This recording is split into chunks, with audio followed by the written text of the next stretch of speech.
this chapter in Eden Zero, I'd like to describe this chapter in 3 parts, where it's like, this chapter has some nice, joyous, hilarious moments. There were some bits where I was just smiling, and there was especially one part where I was laughing my ass off. There was another bit where I was like, oh, this went surprisingly incredibly depressing immediately with this backstory between Rebecca and Happy. And then the third part is like, oh, are you serious? Even the fucking name. She has the design and the net. Like, there was a lot, like, to this chapter. So we're going to start off by going on each part first, which is, we start off then finding out that, like when we're looking at Shiki, and he's like, what the hell is this YouTube thing? And it's like, no, we're B-tubers. And this is, like, Rebecca and Happy's, like, our Neko channel. And you can see there's, like, oh, Rebecca's one of those fucking people that even dresses up to get the clicks. And I'm like, oh, wow. I'm like, nah, she's even doing that?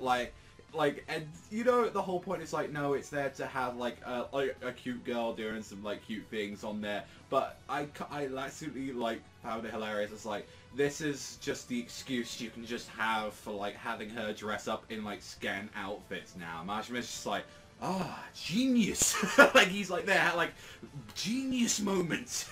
Make titties go on panels like that. It's like, this motherfucker right now, like, this is what his genius idea is. It's just like, this is how I can use this. I can become, fuck it, instead of YouTubers, they're B-tubers, not that, we use them in these cubes, and we're gonna become, like, yeah, big people, and fucking, instead of, like, kind of, like, more interested in the technology and all that, Shiki's just like, this is weird, but I need to have a look under the skirt, and I'm like, no, we made sure, like, they actually block it off before we get to that point, and I'm like, okay, that just shows how many perverts actually do it. So Shiki's just not the first of like the people on that. It's like, oh, it censors them. So tough shit. You're gonna have to like know, like you have to see the real ones. And this is where they decided to talk. Where it's like, we're gonna consider like putting Shiki as an adventurer. And I'm like, wait, so we just going fairy tale at this point, or are we going like, he's going to be going planet to planet, and he's basically going to be doing something similar to like the guild, where he's going to be going around taking like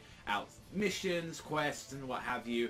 And this is like, while we're doing that, and I need to go and sort out my stuff and all that, you're pretty strong, so how about you just stay as my bodyguard for a little bit? And he's like, alright, I'm in. That sounds like something like decent and all that. It sounds like we'll all work together on that. And it's like, think of it as something as like a passport that it's going to make you go to a lot of stars if you go to this adventurer, because then either you wouldn't be able to go to some places where it's like, oh, I'm just traveling here, but it's like, no, if I'm an actual adventurer, this might actually help.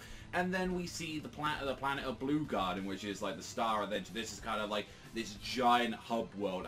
I'll say that the whole panel that you see of like seeing Blue Garden, that was fucking gorgeous. Like seeing this like whole crazy river in the sky and stuff, like all these buildings floating around. Like, I was like, this is a pretty neat ass place for the most part, like we're seeing like there. And like, you see that like some people, like androids live here, like humans, and it's like, there is clearly some weird little thing with Rebecca, how she acts towards them, and it's like, especially with chapter 1, where she was like, no, like, some people are like discriminatory against them, but that's not the case. And it seems like we're not really addressing that, but we do address a huge chunk of what exactly is like with Rebecca's like kind of backstory, what we got for the most part with her, and like how she kind of met Happy and how that evolved. But she's there, she's like talking, saying like, look, while there are good people, there are bad people too around here and all that, and mostly and all that, people don't generally care about each other, so a lot of people don't normally go out their way to help people. And she's like trying to be incognito throughout this whole thing, where she's got like some like glasses on and all that. It's like,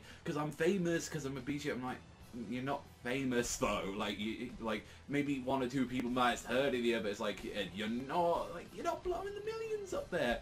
And this is where this whole chapter goes into, we just now kidnap Happy, because it's like, oh, this cat's from the star Exceed, right? And I'm like, oh, because it's from like the reference to Fairy Tale right there, which is like, and apparently it's spelled different from like Exceed, where like in Fairy Tale I think it's E-X-C-E-E-D. This one is like E-X-K-I-D, where it's like X-Kid, but in Japanese it still kind of comes out as X-E, like, so yeah, another little pun for the most part, where it's like, this is like, another reference to Fairy Tail if it wasn't from fucking Happy anyway. But it's like, oh, we'll be able to sell him for a fortune, right? Like, so he pretty much bounces and gets out of it, and the rest of the chapter revolves around them chasing after him. But there's this horrible little story that you find out about Rebecca and like Happy's little backstory, where Rebecca as a child seemingly got abandoned, and so did Happy, and it was like, it's okay and all that, like, did you get abandoned and all that? And it's like, he's like, yeah, I did, and it's like, it's okay, I got abandoned too.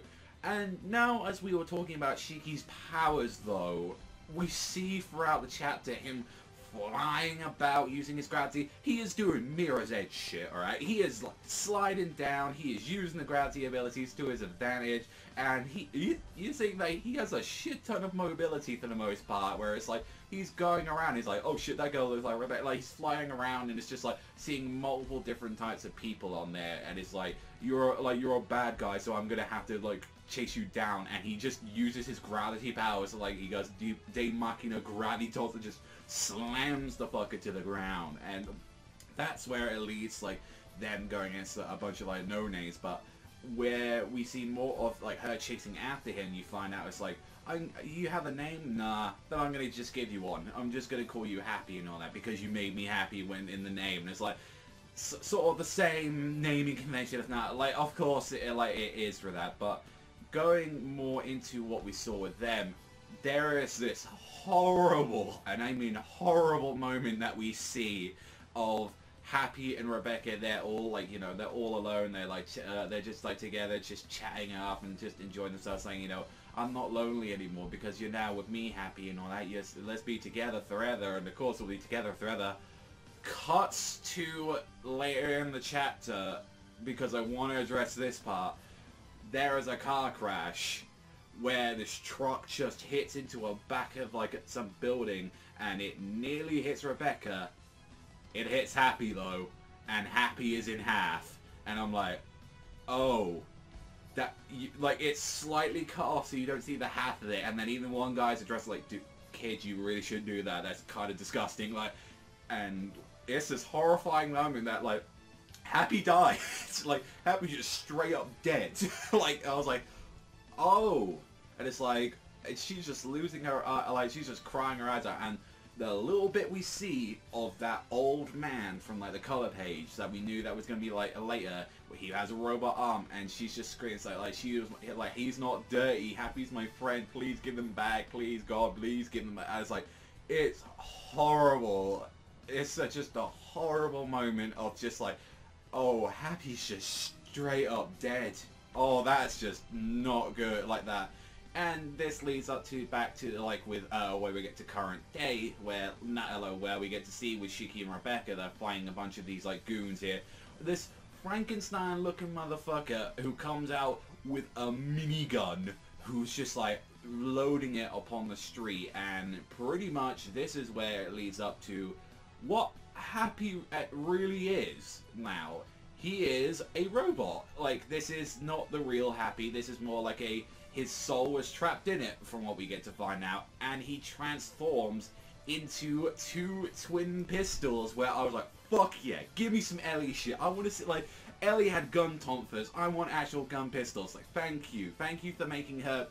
And this is what I loved about Rebecca right now in this chapter, where it's like, this was helping her, like, differentiate herself from fucking Lucy from here, where her attitude, especially in combat, is so much different from her, where she's like, oh, you guys will pay for kidnapping Happy. And normally when Lucy is calm and collected and, like, kind of cowardly sometimes when she's running away, like Rebecca, like, she's just there, like, blowing her fucking guns out, like, blasting left, right, and center, like, die, like, she's taking up that Overwatch Reaper pose, like, I'm just going, die, like, she is there, blasting everybody. And my favorite part of this chapter is when both, like, the guy comes out with a minigun, like, Rebecca is, like, already trying to dodge, Shiki grabs her, like, in the air, and there's this amazing battle of them flying in the air, and it's him smiling, it's easier to aim this way. Rebecca, shitty and gritting, let's fucking do this, like that, and they're both blasting him and all that, and he's like, I'm gonna show you what happens if you try to take Happy, like that rapid fire, like, just blasting the shit out of him. I loved that part. It was like, this is a great part to like show Shiki and Rebecca's kind of like relationship already, where it's like, no, they're both fucking psychotic. Like, they both have a tendency towards violence, which I kind of liked about them. And then she tries to act all cool at the end, where it's just like, oh, don't worry about it though, it's ether bullets, so they won't die if they get shot. She does the whole tit hit, like, kind of little thing, and it's like, and she's like there, do you even need a bodyguard? You seem to be quite alright. And it's like, no, and this, we find out more about, like, where it's like, oh, you're really cool, happy, and all that. You could turn into a robot and all that. It's like, you know, there are just a lot of machines like me and all that. And he's like, he got into an accident in his past, and it's like, how they talk about it is like his soul is still there, and even with like how like happy he is. And you see her as a kid, and you see Robot Happy, who looks like he wants to cry. I don't think he can cry for the most part as a robot cat, but he's there shaking. You see this kind of horrifying body for the most part. He's like, and he's going, I'm a cat machine, Rebecca, and she's crying, and she's holding him and doesn't care. It's Happy. That's her Happy. It's like, and it's like, you're not scared of me? It's like, why would I be? Happy is still the Happy, no matter what. And it's like, but I'm a freak. I have this body now. And it's like, I don't care what it is. We can be together forever now. And it's like, because we're friends. And it's like, and you're like, oh, their relationship is like, oh, I feel fucking bad now. Oh, I will say that, like, that part of the chapter, I as much as I love the Shiki and Rebecca, like, whole tag team and finding out that she could fight and that she got her, like, guns and shit like that, that's the best part of the chapter right there, was that finding out between, like, the relationship of those two. And I felt like they actually did a really, like, cool thing with, like, kind of really dark as well for the most part with, like, their relationship. It's kind of getting more of the whole, like, gratifying whole reason was, like, this is why Rebecca doesn't, like, she doesn't have a thing against, like, robots or androids, and she can show that it's, like, one of the closest people I know around me. Like, he used to be, and then he got into a bad accident and pretty much got to... I'm more curious as well as, like, how the fuck did you drag his soul out of there? And it's like, more importantly, how did you come up with the technology to become a fucking dual-wielding pistols? It's like, don't worry, like, 5-year-old girl, I've just turned your cat into an assault rifle. Don't worry. Which, that leads up to, like, okay, this is what Rebecca can do, this is what she can do to fight. I imagine Happy can turn into other things as well. Like, she can probably, like, turn into, like, a rifle or, like, something like grenades and shit like that. It's like, yeah, let's just make this nuclear cat. Why not? Like, I'm so down for that. Like, it's so weird. And with their side of the story, that's where they end up with, like, going to the Adventurers Guild, which is the Meteor Torch, whereas, like, this is where we're gonna have, like, this hub world, whereas, like, this is where we're gonna get missions, and this is where we're gonna be getting our stuff similar, where it's like, go out to this place, and I imagine this is where we're gonna meet a big cast of the characters, probably next chapter on, like, Shiki starter then. He's like, let's go to the start of our adventure. Now, this is the part where everyone's a little bit freaking out about, and they were freaking out when they first got rid of the color page, and it's, we're going to the ship, and, like, some person is screaming out, Princess! Princess! Like that. And it's like, oh, what the hell do you want? You want to die? And it's like, and he's talking about Shiki. He's like, he's left Granbell and all that. And he's like, you know, like, he might be the Demon King's son or grandson. And he's like, someone saw him blue card. And then it's like, looks like it's time to go. And we see that, like, familiar design, which everyone was like, and even I mentioned as well, that's fucking Urza. And wouldn't you know it, the name of this character. And we see, like, she has, like, a robotic arm for the most part, and she has an eye patch, and it's just a huge, like, already, like, her armor, the eye patch, and that, and the whole space like, pirate, she is just a homage to Space Captain Harlock. However, her fucking name, Elsie Crimson. Yeah, don't even pretend to hide it. Well, like, Elsie Crimson, Urza Scarlet, like, Jesus H. Christ.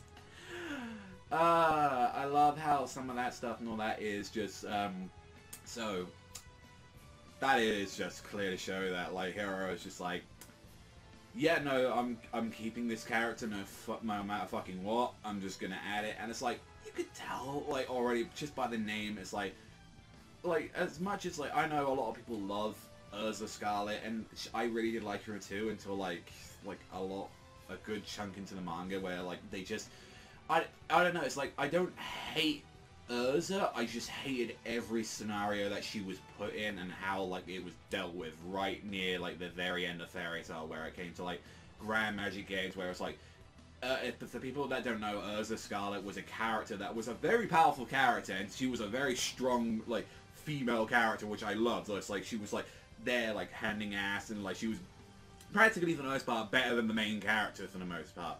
However, after a while, she, like, just became to the point where it's like, it wasn't even the way she was struggling even in the fights anymore, and it was like, there was no real excuse to be like, how the fuck could she do that? At some point she was blind, at some point she had no magic left, and that's where the whole thing, because it's Urza, and now I guess we're gonna have the part because it's Crimson, like, I don't know, like, honestly, still, I'm willing to give a fresh take on this character. It is going to be incredibly jarring, so all I have to think about is that it is Urza in Captain Harlock cosplay, which I'm not going to complain about, because Space Captain Harlock is a badass motherfucker, and Urza was as well, so I'm hoping this will be something for the future, but that's definitely setting up that it's like, what the hell is her, like, her deal then with like the space pirates, and what exactly more is that leading with Shiki then? Like, why is he such a special little snowflake? And it's like,